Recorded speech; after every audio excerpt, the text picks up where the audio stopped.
जय श्री राधे कृष्णा। प्रिय मित्रों, आज की ये कथा सिर्फ कहानी नहीं है, ये आपके जीवन का सच है। वीडियो शुरू करने से पहले आइए एक छोटी सी प्रार्थना करें। हे प्रभु, जो भी ये वाणी सुन रहा है उसके मन को शांत कर दीजिए, उसके जीवन के कष्ट हर लीजिए और उसे सही रास्ता दिखाइए। जय श्री कृष्णा। मित्रों, अगर आप पहली बार हमारे चैनल पर आए हैं तो शिव भक्ति सूत्र चैनल को सब्सक्राइब कर लीजिए, क्योंकि यहाँ कथाएं नहीं, यहाँ जीवन के उत्तर मिलते हैं। और हाँ मित्रों, वीडियो को लाइक करना मत भूलिए, क्योंकि आपकी एक लाइक हमारी भक्ति को बल देती है। अब ध्यान से सुनिए, क्योंकि आज जो आप सुनने वाले हैं वो आपको अंदर तक हिला देगा। मित्रों, घमंड ये शब्द छोटा है, लेकिन नुकसान बहुत बड़ा करता है। घमंड उस धुएं जैसा होता है जो आंखों में घुसकर सच्चाई को धुंधला कर देता है। मित्रों, अब एक प्रश्न अपने मन से पूछिए। क्या आप सच में भगवान पर विश्वास करते हैं या सिर्फ डर के कारण पूजा करते हैं?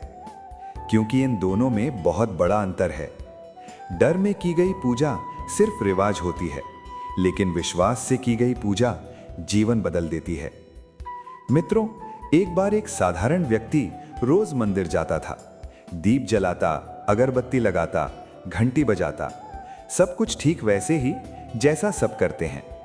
लेकिन उसके मन में हर दिन एक शिकायत होती थी। वो कहता था, मैं सब करता हूं, फिर भी मेरी जिंदगी ठीक क्यों नहीं?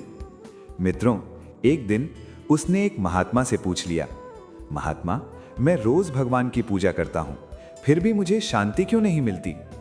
महात्मा मुस्कुराए और बहुत धीरे बोले, तुम मंदिर जाते हो, ये अच्छी बात है, लेकिन ये बताओ, तुम भगवान से मिलने जाते हो या दुनिया को दिखाने? ये सुनकर वो चुप हो गया। महात्मा फिर बोले, अगर तुम सच में भगवान से मिलते तो मंदिर से बाहर आने के बाद भी भगवान तुम्हारे साथ होते। मित्रों, यहीं पर हम सब गलती करते हैं। हम भगवान को मंदिर में छोड़ आते हैं और बाहर आकर फिर से चिंता, घमंड, डर सब कुछ पहन लेते हैं। मित्रों, मंदिर दीवारों का ढांचा नहीं, मंदिर आपका मन है। अगर मन में श्रद्धा है तो हर जगह भगवान है, और अगर मन भ्रम से भरा है तो मंदिर में भी खालीपन महसूस होता है। मित्रों, कई लोग पूछते हैं, जब सब कुछ भाग्य से होता है तो कर्म करने का क्या अर्थ? ये बहुत बड़ा सवाल है। उत्तर बहुत सरल है। भाग्य एक किताब की तरह है, जिसमें कुछ पन्ने पहले से लिखे होते हैं, लेकिन ईश्वर ने हमें कलम दी है ताकि अगर कोई पन्ना फट जाए तो हम नया पन्ना लिख सकें। मित्रों, यही कर्म है। कर्म का मतलब भगवान से लड़ना नहीं, कर्म का मतलब भगवान पर भरोसा रखना है। भरोसा कि जो मैं ईमानदारी से कर रहा हूं वो व्यर्थ नहीं जाएगा। मित्रों, याद रखना, भगवान हमारी परीक्षा लेते हैं, लेकिन कभी हमें अकेला नहीं छोड़ते। अगर आज अंधेरा है तो इसका मतलब ये नहीं कि सूरज निकलना भूल गया। इसका मतलब सिर्फ इतना है कि रात अभी पूरी नहीं हुई, और रात के बाद सवेरा जरूर आता है। अब एक कथा ध्यान से सुनिए।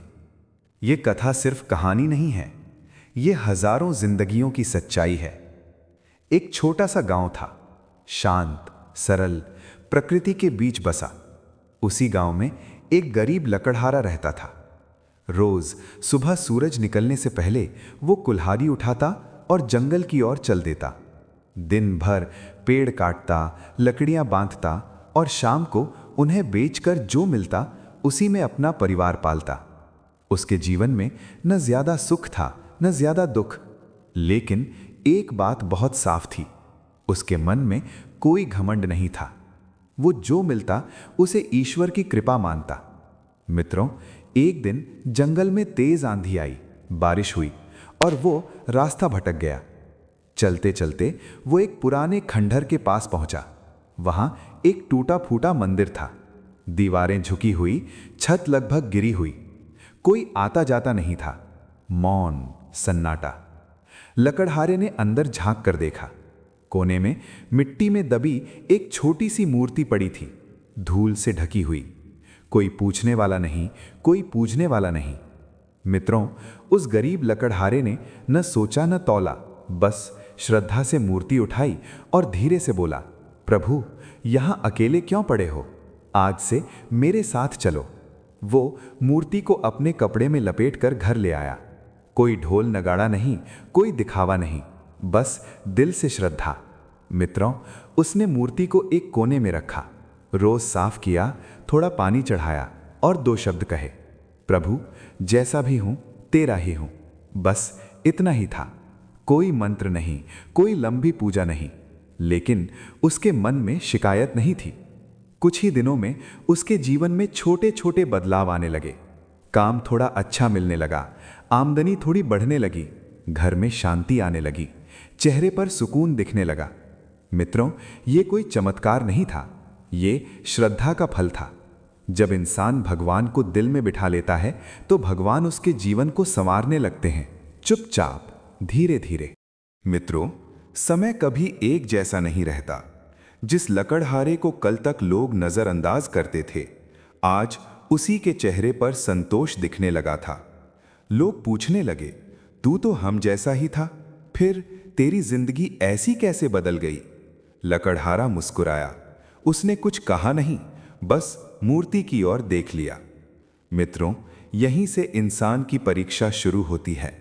जब सुख आता है तो घमंड भी पीछे पीछे आता है, लेकिन उस लकड़हारे के मन में न घमंड आया न दिखावा।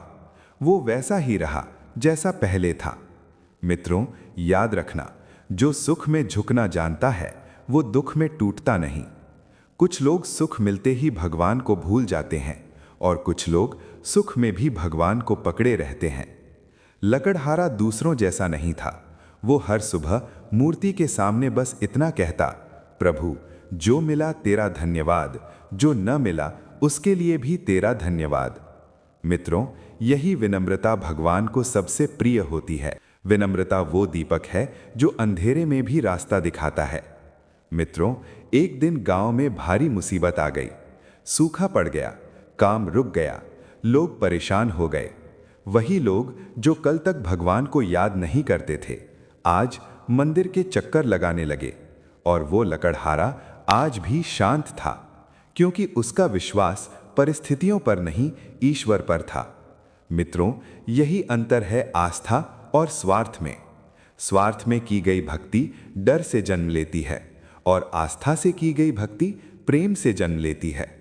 मित्रों, जिस दिन आप परिणाम की चिंता छोड़ देंगे, उस दिन भगवान आपके लिए काम करना शुरू कर देंगे, क्योंकि भगवान पर भरोसा सौदेबाजी नहीं होता, वो समर्पण होता है। मित्रों, यहीं से इस कथा का सार शुरू होता है। वो लकड़हारा कोई देवदूत नहीं था, कोई महान साधु नहीं था। वो सिर्फ एक साधारण इंसान था। और यही सबसे बड़ी सीख है। भगवान सिर्फ महलों में नहीं रहते, सिर्फ बड़े मंदिरों में नहीं रहते। भगवान उस दिल में रहते हैं जो झुकना जानता है। मित्रों, आज अगर आप दुखी हैं, परेशान हैं या थक चुके हैं, तो एक पल रुकिए और अपने दिल से पूछिए, क्या मैं भगवान से कुछ मांग रहा हूं या खुद को भगवान को सौंप रहा हूं?